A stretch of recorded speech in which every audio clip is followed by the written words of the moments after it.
आज हम Elon Musk की जो कोटेशंस है उसकी डेप्थ में चलेंगे और समझने की कोशिश करेंगे उनकी थॉट प्रोसेस क्या है।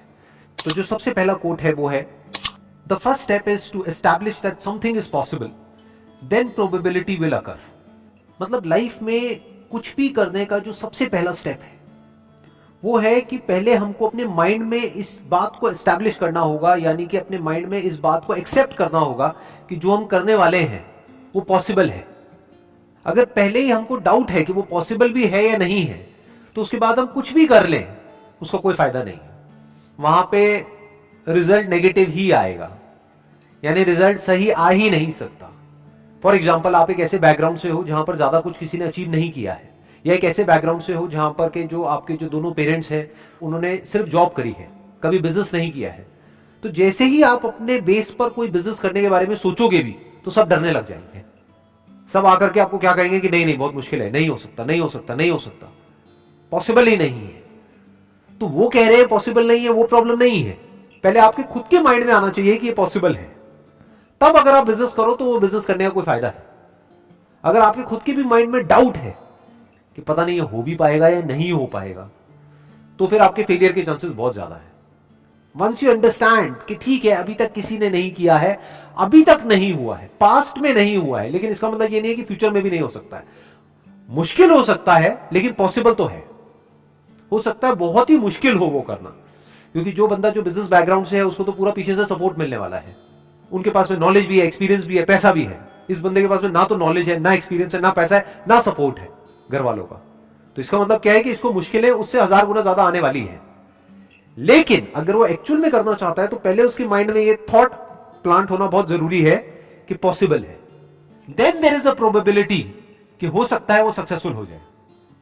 बिल्कुल इस तरीके से है कि अगर हम अपने घर से ये सोच करके निकलेंगे कि कहीं मेरा एक्सीडेंट ना हो जाए, एक्सीडेंट ना हो जाए, एक्सीडेंट ना हो जाए, पता नहीं मैं वहां पहुंच भी पाऊंगा या नहीं, तो पक्का उसका एक्सीडेंट होगा, क्योंकि वो बहुत डरा हुआ है। तो डर करके चलाएगा तो कांप कांप करके चलाएगा, तो नहीं भी एक्सीडेंट होना होगा तो हो जाएगा। तो वो 1 से लाख वहां पे नहीं पहुंच सकता। बट उसके माइंड में अगर ये क्लियर है कि नहीं नहीं कोई बहुत बड़ी बात नहीं है, वहां मैं पहुंच सकता हूं। हाँ, हो सकता है रास्ते में बहुत प्रॉब्लम आएंगी, ट्रैफिक जैम होगा, ये होगा, वो होगा, हो सकता है मेरे से जल्दी कुछ लोग पहुंच जाए, मैं थोड़ा लेट पहुंच जाऊं, लेकिन मैं पहुंच सकता हूं। वंस दैट इज क्लियर, अब अगर वो ड्राइव करे तो उसमें एटलीस्ट एक कॉन्फिडेंस होगा, और कोई प्रॉब्लम आई तो और अच्छे से कॉन्फिडेंस से उसको फेस कर पाएगा। तो जब भी आपको कुछ ऐसा करना है जो पास्ट में नहीं हुआ है, दैट कुड बी एनीथिंग, छोटे से छोटा, बड़े से बड़ा, तो सबसे पहले माइंड में इसको एक्सेप्ट करना पड़ेगा कि it is possible. Then probability will occur. अब इसका क्या मतलब है? मतलब अगर आपने अपने माइंड में एस्टैब्लिश कर भी लिया है कि ये पॉसिबल है, क्या इसका मतलब ये है कि आपको उसमें सक्सेस मिलनी ही मिलनी है? नहीं। चाहे कोई भी काम हो, छोटे से छोटा या बड़े से बड़ा, वहां पर प्रोबेबिलिटी काम करती है।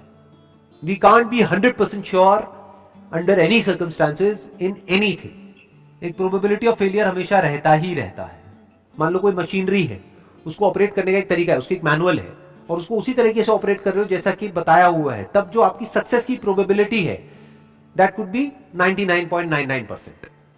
इट कांट बी 100%, क्योंकि हो सकता है मशीन बंद पड़ जाए किसी और रीजन से। बट वो प्रोबेबिलिटी भी तभी काम करती है जब आपके माइंड में एस्टैब्लिश हो चुका हो कि इट इज पॉसिबल, मैं इस मशीन को ऑपरेट कर सकता हूं। जैसे इसका सबसे अच्छा एग्जांपल इंडिया में हम अपने घरों में देखेंगे। जैसे कोई भी ऐसा गैजेट होता है जो थोड़ा सा भी कॉम्प्लिकेटेड होता है, कोई नया स्मार्टफोन आया है या कोई नए फीचर्स आए हैं, तो जो एक पर्टिकुलर एज पे लोग हैं, 50 साल, 60 साल, 70 साल, वो कैसे घबरा जाते हैं उसको देख करके। और जो छोटे बच्चे होते हैं वो कितनी जल्दी सीख लेते हैं। क्यों? क्योंकि उनके दिमाग में ये थॉट नहीं है कि ये इम्पॉसिबल है। इनफैक्ट अगर ध्यान से इस कोटेशन को ऑब्जर्व करोगे तो इसकी भी जरूरत सिर्फ तब है जब हमारे दिमाग में ये बैठा हो कि ये इम्पॉसिबल है, नहीं तो इस थॉट की भी जरूरत नहीं है कि ये पॉसिबल है। एक बच्चे के माइंड में तो ये बैठा ही नहीं है कि ये काम करना इम्पॉसिबल है, तो उसके लिए सब कुछ पॉसिबल है। बट जो बड़े हैं उनके माइंड में क्या बैठा हुआ है? मेरे लिए बड़ा मुश्किल है, अरे भाई मुझे ये सब समझ नहीं आता है। तो उनके माइंड में इम्पॉसिबल बैठा हुआ है, तो उनके माइंड में एस्टैब्लिश करना पहले जरूरी है कि भैया आपकी एज ज्यादा है, आपके पास में एक्सपीरियंस ज्यादा है, आपके पास में दिमाग उस बच्चे से ज्यादा है, तो आप क्यों नहीं कर सकते अगर वो बच्चा कर सकता है तो उसके माइंड में एस्टैब्लिश करना पड़ेगा कि ये पॉसिबल है। बच्चे के माइंड में एस्टैब्लिश करने की जरूरत ही नहीं है। बच्चे को आप कहोगे कि पॉसिबल है इसे आपको ऑपरेट करना, वो कहेगा क्या बोल रहे हो, कह रहे मेरे लिए तो वैसे ही सब कुछ खेल है। कहते मैंने कहा कब कि इम्पॉसिबल है, तो मुझे आप क्यों कह रहे हो कि पॉसिबल है? समझ गए ना? ये आसान वर्ड की जरूरत कहां पर है? जिसके दिमाग में बैठा हो कि ये मुश्किल है, जिसके लिए वैसे ही सब कुछ आसान है, उसको इस वर्ड की जरूरत तक नहीं है कि ये आसान है। Next quote is, I think it is possible for ordinary people to choose to be extraordinary. इसमें जो वर्ड है ना जिस पे ध्यान देना है वो है चूज। मतलब क्या कहा जा रहा है दूसरे वे में, कि हर वो इंसान जिसको हम एक्स्ट्रा ऑर्डिनरी बोलते हैं, जिसने भी कुछ एक्स्ट्रा ऑर्डिनरी अचीव किया है, होते सारे ऑर्डिनरी हैं। उनकी क्या 4 आंखें होती हैं, 4 कान होते हैं, 8 हाथ होते हैं, 10 पैर होते हैं, दिखने में और हर तरीके से वो बिल्कुल एक नॉर्मल इंसान के जैसे होते हैं, बिल्कुल ऑर्डिनरी होते हैं। फर्क क्या है ऑर्डिनरी और एक्स्ट्रा ऑर्डिनरी में? चॉइस का फर्क है। To achieve something extraordinary in life is not a matter of luck, is not a matter of some extraordinary inherent और inborn quality. It is a matter of choice. We can choose to be extraordinary or we can choose to be ordinary. Extraordinary लोग जो करते हैं, कब करते हैं? Life में एक बार या हर रोज, लाइफ के हर मोमेंट में जो वो करते हैं, जिस तरह से वो चॉइसेस लेते हैं, चाहे वो बहुत छोटा सा डिसीजन हो, सुबह जल्दी उठने का. इनफैक्ट ऐसे बहुत सारे सर्वेज हुए हैं जहां पर ये देखा गया है कि जिन भी लोगों ने कुछ एक्स्ट्राऑर्डिनरी लाइफ में अचीव किया है, वो सुबह जल्दी उठते हैं. तो अगर आप भी सुबह जल्दी उठते हैं, इसका मतलब ये नहीं कि आप एक्स्ट्राऑर्डिनरी हो जाओगे, क्योंकि एक्स्ट्राऑर्डिनरी होने के लिए और भी 100 काम करने पड़ेंगे. लेकिन उन 100 में से एक क्या है? सुबह जल्दी उठना. सुबह जल्दी उठ करके अपने दिन को प्लान करना, ये देखना कि इस दिन को मैं मीनिंगफुल कैसे बनाऊं, कि आज मैं क्या अलग करने वाला हूं, या आज के दिन को प्रोडक्टिव कैसे बनाऊं. If you choose to wake up early in the morning, क्यों? क्योंकि वो करना सही है, तो ये आपको ऑर्डिनरी से थोड़ा सा एक्स्ट्राऑर्डिनरी बना देता है. और थोड़ा थोड़ा करके बंदा ज्यादा एक्स्ट्राऑर्डिनरी होता चला जाता है. 90% से ज्यादा लोग क्या करते हैं, वो वेट करते हैं एक ऐसे मोमेंट का जब अंदर से एक फीलिंग आए एक काम को करने की, तब मैं वो काम को करूंगा. और मजे की बात क्या है, वो फीलिंग कभी नहीं आती. सही काम करने की फीलिंग कब आती है? कभी आती है.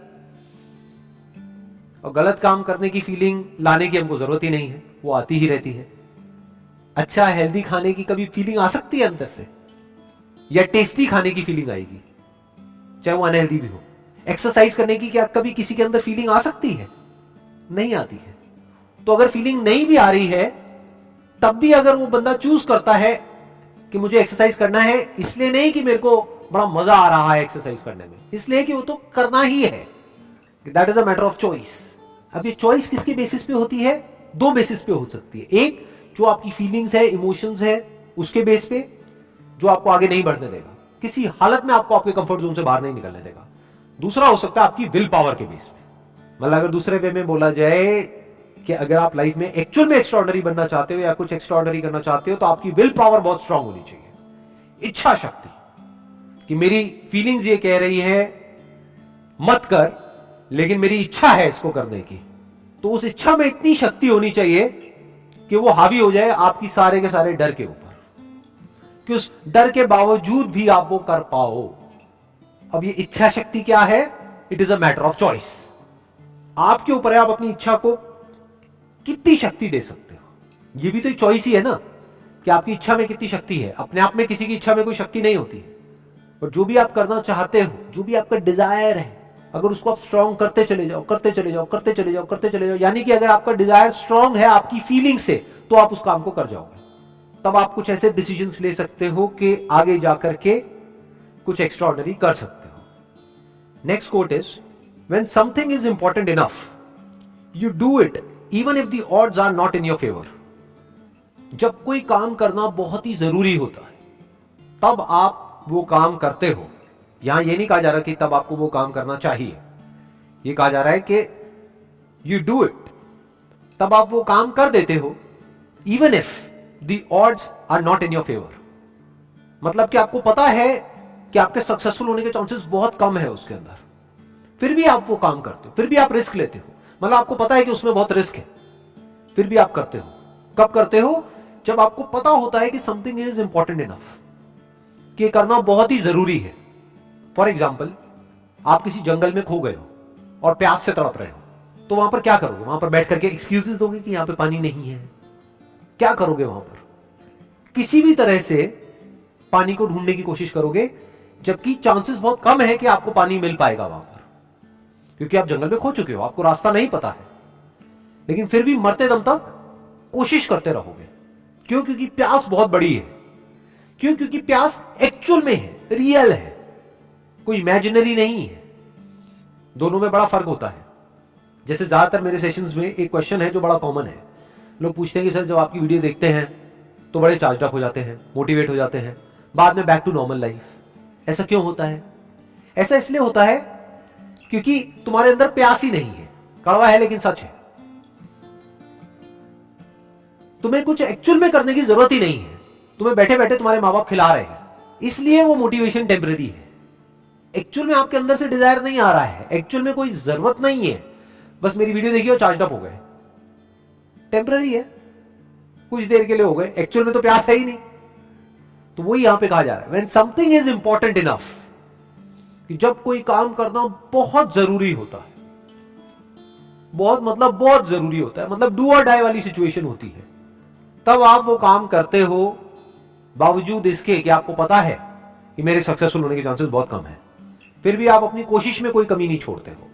अगर इस कोट के कॉन्टेक्स्ट को हम समझने की कोशिश करेंगे ना, तो हमको इलॉन मस्क का जो भी बैकग्राउंड है उसको समझना पड़ेगा कि उन्होंने एग्जैक्टली क्या किया, कैसे कैसे काम करे। इनफैक्ट जो भी कुछ आज तक इन्होंने किया है, 8-10 अलग अलग तरह के बिजनेसेस करे हैं, वो सब ऑलमोस्ट नेक्स्ट टू इम्पॉसिबल थे। वहां पर सक्सेसफुल होने के चांसेस बहुत ही कम थे। और सिर्फ आज तक जो किया वो ही नहीं, अभी भी जो कर रहे हैं उसमें सक्सेसफुल होने के चांसेस बहुत ही कम है, लेकिन फिर भी he is going for it. क्यों? क्योंकि वो करना जरूरी है। किसके लिए जरूरी है? इलॉन मस्क के लिए खुद के लिए जरूरी नहीं है, क्योंकि he is already a billionaire. Humanity के लिए जरूरी है। फॉर एग्जांपल इलेक्ट्रिक कार्स या फिर एनर्जी एफिशिएंट कार्स, ये बनानी बहुत जरूरी है ताकि पोल्यूशन कम हो, ताकि ग्लोबल वार्मिंग का हम सोल्यूशन निकाल सके। तो ये करना जरूरी है। तो अब ये करने के लिए चाहे कितनी भी मुश्किलें आ जाए, कितने भी फेलियर्स आ जाए, कितनी भी प्रॉब्लम्स आ जाए, करना है तो करना है। इनफैक्ट जो भी उन्होंने आज तक लाइफ में किया है, हर एक फील्ड के अंदर बिल्कुल एक ब्रेकिंग पॉइंट तक पहुंचे हैं। यानी कि पहली बार जब वो कार बनाई तो सोचा था कि कॉस्ट आएगी अराउंड $50,000 के आसपास में, कॉस्ट आई $1,00,000। फिर दूसरी बार बनाई, फिर कॉस्ट थोड़ी कम हुई, फिर कम हुई, फिर कम हुई, फिर कम हुई, फाइनली जाकर के उनको सक्सेस मिली। और अब जाकर के उनकी कार्स बिकनी शुरू हुई है पिछले कुछ सालों से। जहां सारे लोग बोल रहे थे कि नहीं, कुछ नहीं हो पाएगा, नहीं कर पाएगा, नहीं कर पाएगा, नहीं हो पाएगा, then also he did it. और एक बार नहीं, दो बार नहीं, अलग अलग फील्ड्स में कई बार इन्होंने ऐसे ऐसे काम करे हैं जो करना ऑलमोस्ट नेक्स्ट टू इम्पॉसिबल था, फिर भी किया। क्यों? क्योंकि वो करना जरूरी था। तो 3 चीजें हैं जो यहां पर हमको आगे लाइफ में ले जा सकती है। पहला, या तो आपकी एक्चुअल में कोई नीड, वो नीड आपको भगाएगी, वो नीड आपसे ऐसे ऐसे काम करवाएगी। जैसे मैंने भी जंगल वाला एग्जांपल दिया था कि जहां पे एक्चुअल में प्यास है, तो अब उसके लिए आप किसी भी हद तक जा सकते हो, कुछ भी कर सकते हो। तो या तो एक्चुअल में नीड हो, या फिर अपनी लाइफ के अंदर ही आपको कोई ऐसा मीनिंग मिल गया है, कोई ऐसा पर्पस मिल गया है, कोई जीने की ऐसी वजह मिल गई है जो आपको भगा रही है। या फिर अगर आप इस लेवल से भी आगे आ गए हो, तो अब आपको क्या चाहिए? आपको एक ऐसा मीनिंग चाहिए जो हो सकता है आपके लिए मीनिंगफुल ना हो, लेकिन सबके लिए मीनिंगफुल हो। तो वहां से आपको एनर्जी मिल जाएगी कोई भी काम करने की। फॉर एग्जाम्पल, ये जो अभी मैं सेशंस कर रहा हूं, इसके पीछे क्या मोटिव है, किस लिए कर रहा हूं? क्या इससे मुझे कुछ मिलने वाला है financially? Nothing, nothing at all. बल्कि जाने ही वाला है, टाइम जाने वाला है, एंड टाइम इज मनी। तो क्यों मैं अपना टाइम इन्वेस्ट कर रहा हूं इन सेशंस को करने में? किस लिए? क्या वजह है? क्योंकि ये करना जरूरी है। वही जो इस कोटेशन में लिखा हुआ है, When something is important enough, क्योंकि ये करना जरूरी है। किसके लिए जरूरी है? मेरे लिए नहीं है। मुझे तो जो करना था लाइफ में वो मैं कर चुका हूं। किसके लिए जरूरी है? जो आने वाली जनरेशन है उसके लिए जरूरी है। जो उनकी थॉट प्रोसेस है उसको एक सही डायरेक्शन दी जाए, ये जरूरी है। हो सकता है मैं इसमें सक्सेसफुल नहीं हो पाऊंगा, क्योंकि चारों तरफ नेगेटिविटी बहुत ही ज्यादा है, लेकिन फिर भी क्योंकि ये करना जरूरी है तो इसको करना है तो करना ही है। As simple as that.